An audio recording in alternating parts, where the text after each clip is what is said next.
Magandang gabi po. Narito na po ang magiging lagay ng panahon ngayong gabi ng Linggo at bukas ng Lunes, November 27, 2023.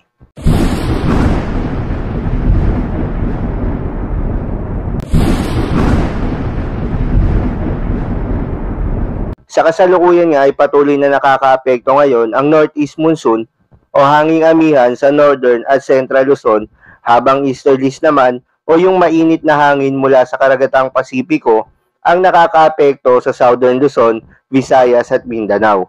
Habang itong shear line o yung banggaan ng Northeast Monsoon at Easterlies ay hindi nakakaapekto sa ngayon dahil itong Northeast Monsoon ay umaatras. Magandang balita naman dahil ayon sa Pag-asa, hanggang sa pagtatapos ng buwan na ito ay wala namang inaasahan na low pressure area o bagyo na papasok sa ating Philippine Area of Responsibility na maaaring makaapekto sa ating bansa. Para sa mga lugar na apektado ng Northeast Monsoon, asahan ng maulap na kalangitan na may mahinang pag-ulan dito sa Cagayan Valley, Apayao, Kalinga, Mountain Province at Ifugao. Para naman sa Ilocos Region, Central Luzon at nalalabing bahagi ng Cordillera Administrative Region ay bahagyang maulap hanggang sa maulap na kalangitan na may kasamang isolated light rains.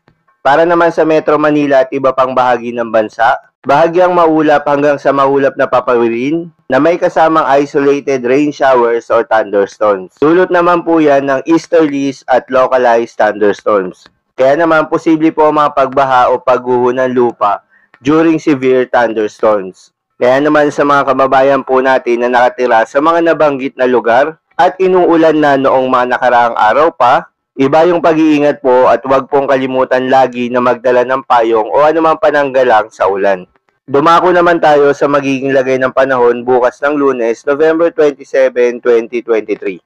Asahan na maulan na panahon sa Cagayan Valley, Aurora, Ifugao Provinces, Mountain Province, Kalinga at Apayao, dulot yan ng Northeast Monsoon. Kaya asahan ng mga mahihina hanggang sa mga katamtaman na pag-ulan. At dito naman sa may Ilocos Region, Benguet at Abra, asahan naman yung bahagyang maulap hanggang sa maulap na kalangitan na sasamahan pa rin ng mga pulupulong mahihinang pag-ulan. Habang sa Bicol Region at Quezon, umaga pa lamang ay asahan na yung mga kalat-kalat na pag-ulan, pero hindi naman ito tuloy-tuloy dahil yan sa easterlies. At sa nalalabing bahagi ng Southern Luzon kabilang na Metro Manila, bahagyang maulap hanggang sa maulap na kalangitan ang iiral at sasamahan pa rin ng mga saglit na pag-ulan. Pinakamadalas yan ay sa may Marinduque at Oriental Mindoro. Para naman sa lagay ng panahon sa Visayas, madaling araw pa lamang asahan na yung mga pag-ulan over the eastern portion. Dulot yan ng easterlies.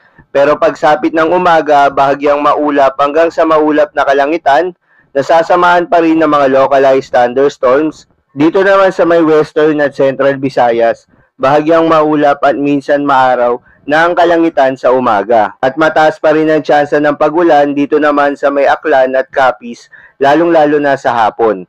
Samantala sa Mindanao, madaling araw pa lamang mataas na ang tsansa dito sa Caraga Region, lalo na sa may Dinagat Islands at Surigao del Norte, dahil po yan sa easterlies. Sa nalalabing bahagi naman ng Mindanao, hanggang hapon ay asahan pa rin ng bagyang maulap hanggang maulap na kalangitan at mataas pa rin ang tsansa ng mga localized thunderstorms o yung mga saglit na pag-ulan early in the evening hanggang sa madaling araw ng Tuesday. Para naman sa lagay ng dagat baybayin, dahil sa epekto ng hanging amihan, ay may nakataas na gale warning dito sa mga baybayin sa norte kabilang na ang mga baybayin ng Batanes, Ilocos Norte, Ilocos Sur, Cagayan, kabilang na ang Babuyan Islands. Kaya naman iba yung pag-iingat sa mga kababayan natin na mga ngisda o yung may mga maliliit na sasakyang pandagat, posible namang mabawasan ng mga nakataas na gale warning. Pero sa pagbabalik ng amihan, pagsapit ng late Tuesday ay tataas muli yung mga pag-alon dito sa may Northern Luzon at maapektuhan muli ang silangang parte ng Luzon at Visayas. At yun lamang po para sa lagay ng panahon ngayong gabi ng Linggo. Keep safe everyone.